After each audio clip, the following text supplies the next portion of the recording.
600 करोड़ रुपए खर्च होकर मूवी बनती है आदि पुरुष, जिसे ऑडियंस कंप्लीटली रिजेक्ट कर देती है। और अभी एक नई रामायण बन रही है जिसे लेकर ऑडियंस की एक्सपेक्टेशन बहुत ही हाई है। आपको क्या लगता है, आदि पुरुष की फेलियर से बॉलीवुड वालों को कुछ सीख मिली होगी? क्या नीतीश तिवारी ये नई वाली रामायण के साथ जस्टिफाई कर पाएंगे?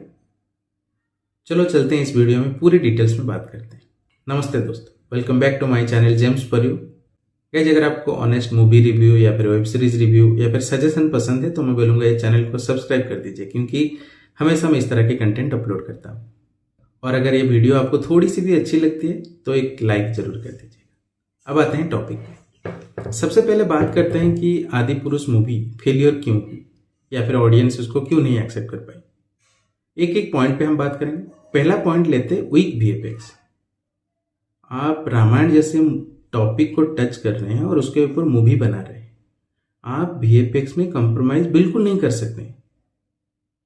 आप अगर डिसेंट भी वीएफएक्स देते तो ऑडियंस उसको एक्सेप्ट कर लेती, लेकिन आप वो भी नहीं कर पाए। आप देखिए, सिंपल मैं एग्जांपल देता हूं। आप वहां पे सोने की लंका, हम बचपन से सुनते आ रहे हैं कि सोने की लंका है, आप वीएफएक्स के द्वारा उसको दिखा रहे हैं ब्लैक थीम बेस्ड। सोना कैसे कब से काला हो गया भाई? ये तो गलत चीज थी। और हम बचपन से सुनते आ रहे हैं कि हमारे माइंड में ऑलरेडी पर्सपेक्टिव है कि पुष्पक विमान जो है वो इस तरह से दिखने वाली है कि मतलब रथ टाइप का होना चाहिए और सोने का होना चाहिए, लेकिन आप दिखा रहे हैं कि रावण आ रहे हैं चमगादड़ पे बैठ के, और वो भी बहुत ही घटिया वीएफएक्स के द्वारा। और बहुत सीन, जैसे वहां पे एक सीन थी जहां पे रावण के 10 सिर ऐसे निकल आते हैं, वो कितना घटिया वीएफएक्स था। आप बोलिए, आप इस तरह से खिलवाड़ नहीं कर सकते। इतने बड़ी मूवी को लेके इस तरह से खिलवाड़ नहीं कर सकते। आपको थोड़ी बहुत मेहनत करनी थी आपको वीएफएक्स के ऊपर, वो जो आपने नहीं करी, वो बहुत ही बड़ी वजह बनी मूवी फेलियर की। अब आते हैं दूसरे टॉपिक पे। आपने डायलॉग के साथ बहुत ही नाइंसाफी की। रामायण जिसके साथ हर एक इंडियन की आस्था जुड़ा हुआ है, आप उसमें शुद्ध हिंदी के साथ संस्कृत यूज करना था। आपने छपरी स्लैंग्स यूज कर रहे हैं वहां पे। आपको क्या लगता था इस तरह के ऑडियंस का इतना मतलब बेवकूफ है कि वो एक्सेप्ट कर लेगी? आप भगवान के साथ कुछ भी बोलोगे, क्योंकि हमारे माइंड में पर्सपेक्टिव ऑलरेडी है। जो भी हम जितने मिथोलॉजिकल देखे हैं, मूवी हो या फिर वेब सीरीज हो, सीरियल्स हो, जो भी हो, उसमें शुद्ध हिंदी का प्रयोग किया गया है। आप यहाँ पर डायलॉग इस तरह से लिख रहे हैं जैसे कोई छपरी बात कर रहा है या फिर दोनों गैंग में वार हो रहा है। ये किस तरह की डायलॉग है? और उसके जस्टिफिकेशन में आप ये बता रहे हैं कि हम रामायण नहीं बनाए, उसके इंस्पायर होकर हम मूवी बनाए। आप क्या समझ रहे हो ऑडियंस के, कि ऑडियंस स्मार्ट नहीं है ये समझने के लिए आप रामायण बना रहे हो या फिर उससे इंस्पायर होकर कुछ बना रहे हो? इंस्पायर होकर उससे कहते हैं, रावण के ऊपर एक मूवी आई थी रावण, आप अगर देखें मणि रत्नम का, वो इंस्पायरेशन था। उसमें वो एक्सपेरिमेंट कर सकते थे और किए थे, मूवी भी अच्छी थी। और सेम चीज अगर देखोगे, महाभारत के ऊपर मूवी भी बनी थी, वो था राजनीति। वो इंस्पायर होकर स्टोरी लेके अपना खुद का मसाला मिक्स करके वो बनाए थे, वो इंस्पायर होना बोलते। आप डायरेक्ट रामायण बना रहे हो, सारे किरदार दे रहे हो, पूरा सेम चीज कर रहे हो, बोल रहे हो कि हम मॉडर्नाइजेशन कर रहे हैं। मॉडर्नाइजेशन किससे करते हैं? फिक्शनल जो चीज होते हैं उसके ऊपर आप मॉडर्नाइजेशन कर सकते हैं, लेकिन जिसके हर एक का भरोसा है, इमोशन जुड़ा है, आप उसके ऊपर मॉडर्नाइजेशन अप्लाई नहीं कर सकते ना। अब आते हैं तीसरी पर। आपने यहां पर कैरेक्टर को जिस तरह से दिखाए हैं वो बहुत ही गलत था। सबसे पहले तो कास्टिंग मुझे लगता है आपने बहुत गलत करी, स्पेसिफिकली राम जी का। राम जी जो है वो एक बड़े योद्धा थे, उसके साथ साथ वो एक अच्छे भाई थे, अच्छे बेटे थे, और सबसे अच्छा मर्यादा पुरुष थे। सारे चीज आपको इस तरह के कैरेक्टर लेना था जिसमें ये सारे गुण हो, लेकिन आपने कास्ट की प्रभास को, उनमें है वो क्वालिटी, लेकिन योद्धा टाइप का क्वालिटी है। लेकिन बाकी सारे चीज को दिखाने के लिए, जैसे भाई हो गया, उसके लिए इमोशन चाहिए। अगर प्रजा की कोई सेवा करता है उसके लिए इमोशन चाहिए। योद्धा के रूप में चलो हम कनेक्ट कर लेंगे प्रभास, लेकिन बाकी जो सीन से इमोशन है वो कनेक्ट नहीं कर पाए।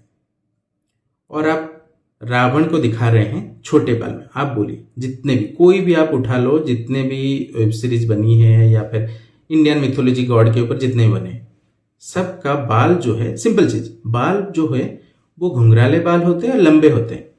आप उनको स्पाइक कट करके साइड से छोटा बाल बना के दिखा रहे हैं, ये कौन एक्सेप्ट करेगा, आप ही बताइए। और राम जी, उनको देखने पर ना, मतलब हमारे जैसे सबके माइंड में है, राम जी को देखने पर मन में जो होता है ना, एक शांति आती है, डिसेंट फील होता है, एक बोलते हैं ना आराम फील होता है। जैसे वो जो B.R. चोपड़ा का रामायण अगर आप देखे होंगे, गोविल साहब जिस तरह से किए थे, वो किस तरह के थे। कितने न्यूज आपने सुने होंगे, मतलब रास्ते में जा रहे हैं लोग, उनको प्रणाम कर रहे हैं, क्योंकि वो सोचते हैं ये असली में भगवान है। और एक चीज, राम जी को आप मूंछ दे रखे हैं, ये किस तरह का कैरेक्टर है। आप इस तरह से छोटी छोटी मिस्टेक नहीं कर सकते और उसके ऊपर चाहते कि आपकी मूवी चले। और इस सीन में आप जिस तरह से दिखा रहे थे, आपको लग रहा है ये राम जी दिख रहे हैं कोई भी एंगल से, आप कहीं भी देखे, किस तरह से आपने इस तरह की ऐड कर दिया, आप बताइए, ये राम जी लग रहे हैं। आपकी गलती वहां पे। सो मोस्टली ये 3 बेसिकली जो वजह थी जिसके वजह से आदिपुरुष फेल हुई। उसके बाद भी और भी बहुत सारे वजह हैं, लेकिन मोस्टली ये 3 चीजें थी जो मूवी को फेलियर होने के कारण बना। अब आते हैं दूसरे पार्ट में, नई रामायण जो बन रही है नितेश तिवारी की। इसको लेके ऑडियंस के दिल में थोड़ी एक्सपेक्टेशन है, क्योंकि ऐसा लग रहा है कि आदिपुरुष की फेलियर से उन्होंने कुछ सीख ली है। सबसे पहले बात करते हैं कैरेक्टर जो इसने चूज की है। देखिए, मैं तब भी, जब आदिपुरुष मूवी निकली थी, मैं तब भी सोचा था कि अगर आदिपुरुष में कोई अगर अच्छी तरह से राम का किरदार निभा सकता है, वो रणबीर कपूर है। मतलब तब रामायण नहीं आई थी, लेकिन मेरे दिमाग में था, क्योंकि ये उस तरह के वर्सटाइल एक्टर हैं, वो पुल कर सकते हैं। उनके शकल में, उनके आंख से देख के वो लगता है भगवान टाइप का फील आता है। हाँ, पता है कि हम एक्चुअल में क्या होना चाहिए ना, मूवी में हमें लेना चाहिए कोई न्यू कैरेक्टर, मतलब न्यू कमर को लेना चाहिए, ताकि ऑडियंस उसको देख सके, कि भगवान के रूप में मान सके। लेकिन इतनी बड़ी बजट में मूवी बन रही है तो रिस्क नहीं ले सकते। हाँ, मैं समझता हूँ रिस्क नहीं ले सकते, लेकिन रणबीर कपूर परफेक्ट चॉइस है, वो ठीक है। हालांकि हम न्यू कमर नहीं ले सकते, वो अगर ले पाते तो बहुत अच्छा था, लेकिन इतना रिस्क तो नहीं ले पाएंगे, एक बड़ी स्टार तो लेनी ही पड़ेगी। रणबीर कपूर बेस्ट चॉइस है, वो ठीक किए हैं। और यश के रूप में जो लिए है रावण, मैं बोलूंगा वो अल्टीमेट चॉइस है। और बाकी सारे किरदार भी जो लिए हैं, और बहुत बड़ी कास्ट है, आपने अगर कास्ट देखी होगी, सारे छोटे कैरेक्टर हो या फिर बड़ी कैरेक्टर, सबके लिए बहुत बड़े बड़े एक्टर को लिया गया है। एक डाउट मुझे उस पर है, साई पल्लवी जिसको सीता माँ के रूप में लिया गया है, लुक वाइज अगर देखा जाए वो डिसेंट लगते हैं, और देखने में वो भक्ति मन में आती हैं कि सीता माँ के ऊपर जैसे आते हैं। लेकिन मुझे एक डाउट है उनके डायलॉग डिलीवरी, उनके वॉइस पे। मुझे लगता है कि ये डबिंग होनी चाहिए उनकी वॉइस। और हाल ही में एक रिपोर्ट भी आया था, उसमें सुनने को मिला है कि उनकी वॉइस जो है वो डबिंग कर दी जाएगी। ये बहुत अच्छी चॉइस रहेगी, क्योंकि उनकी वॉइस से मुझे नहीं लगता वो कन्विंस कर पाएंगे। लेकिन लुक वाइज सही है, बहुत सही चयन हुआ है सीता माँ जी का, बस वॉइस पे वो थोड़ा ध्यान देते हैं। उसमें आते हैं डायरेक्टर। अगर यहाँ पर डायरेक्टर देखें, वो नितेश तिवारी जी हैं, और जो जाने जाते हैं दंगल के लिए। और किसी ऐसा कोई भी नहीं होगा जिसको पता नहीं होगा दंगल किस तरह की मूवी है, किस तरह की स्टोरी टेलिंग, किस तरह की इमोशन, किस तरह की एंगेजिंग, वो सोल पकड़ते हैं मूवी के। मुझे लगता है वो जस्टिफाई कर पाएंगे रामायण जैसे ग्रेट लेजेंड को, वो जस्टिफाई कर पाएंगे। और छिछोरे जैसे मूवी भी आप उनके देखे होंगे। मुझे लगता है प्रोड्यूसर या फिर जो मिलके भी चूज किए हैं नितेश तिवारी को डायरेक्टर करने के लिए, मूवी बहुत ही सही चयन है। और मुझे लगता है वो ये जो भार है रामायण मूवी को अच्छे बनाने का, वो तुला पाएंगे, मुझे भरोसा है 100%। और तीसरी चीज है VFX। जैसे आप सबको पता है नमित मल्होत्रा प्रोड्यूसर है इस मूवी के, और जिस तरह से वो क्लेम कर रहे हैं, सुनने में तो ऐसा लग रहा है कि हाँ कुछ होगा ग्रैंड लेवल में। वो बोल रहे हैं कि उसको मतलब ग्लोबल लेवल में जाके ये मूवी बना रहे हैं। वो सुनने में अच्छा लग रहा है, क्योंकि डीनेक जैसे कंपनी VFX का अगर भार ले रही है, मूवी पता होगा ड्यून वगैरह मूवी हो गया, मार्वल सिनेमेटिक यूनिवर्स, या फिर आपका ब्लेड रनर जैसे मूवी में वो VFX के काम किया है। और उनका काम तो नेक्स्ट लेवल, मतलब कुछ बोलने की जरूरत नहीं है। अगर उस तरह का ग्रैंड स्केल में हमें देखने मिल गया ना रामायण, तो मतलब फर्स्ट डे फर्स्ट शो, कुछ भी हो जाए। तो VFX का ध्यान में रखा गया है। लेकिन कुछ नेगेटिव रिव्यूज अभी आ रहे हैं टीजर रिलीज होने के बाद, कि VFX में वो असली में जिस तरह के हमारे मन में जिस तरह से राक्षस इस तरह से दिखने चाहिए, वो कुछ थोड़ा डिफरेंट करके, जैसे वो बोले भी हैं कि मैं ग्लोबल ऑडियंस को भी एक्सेप्ट करना चाहता हूँ इसमें, तो वो जो दिखाए हैं क्रिएचर राक्षस के रूप में वो थोड़ा मैच नहीं हो रहा है। मुझे भी थोड़ी मतलब जब मैं टीजर देखा तो मुझे भी थोड़ा थोड़ा एक्सेप्ट करने में डिफिकल्ट हुआ, क्योंकि वो सेम चीज हमारे मन में ऑलरेडी पर्सपेक्टिव है एक राक्षस किस तरह से देखनी चाहिए। तो वो चीज मुझे लगता है और भी टाइम है, वो कमेंट को ऑडियंस या फिर जो भी रिव्यू है वो लेके शायद कुछ काम करे उस पर, और आखिर में जाके हमें कुछ अच्छे देखने को मिले। और कुछ नेगेटिव कमेंट्स ये भी आ रहे हैं कि राम जो है वो करेक्ट नहीं है इसमें, मतलब रणबीर कपूर के लुक्स को देख के लास्ट टाइम कुछ कमेंट आया था टीजर के बाद कि ये ठीक नहीं है। मुझे लगता है ये बहुत जल्दी रहेगा हमें ये मतलब नतीजे पे पहुंचना कि राम का कैरेक्टर वो निभा नहीं पाएंगे, क्योंकि आप जानते हो इस एक्टर को वो किस तरह से परफॉर्म करते हैं। वो अगर खुद कन्विंस नहीं होते तो ये वाला मूवी वो करते ही नहीं, क्योंकि उनके ऊपर उनको भरोसा है कि मैं ये मूवी कर पाऊंगा अच्छे से, इसीलिए वो किए हैं।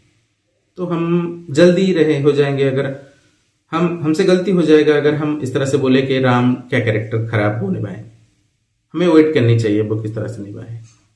अगर फाइनल वर्डिक्ट में आते हैं और डिस्कस करते हैं, मुझे लगता है आदि पुरुष में जो फेलियर हुई थी उसको खास ध्यान में रखते हुए डायरेक्टर हो गया, प्रोड्यूसर हो गया या फिर एक्टर हो गया, सब ने कुछ कुछ रेक्टिफाई करने की कोशिश की है, और मुझे भरोसा है कि ये मूवी अच्छी बनेगी।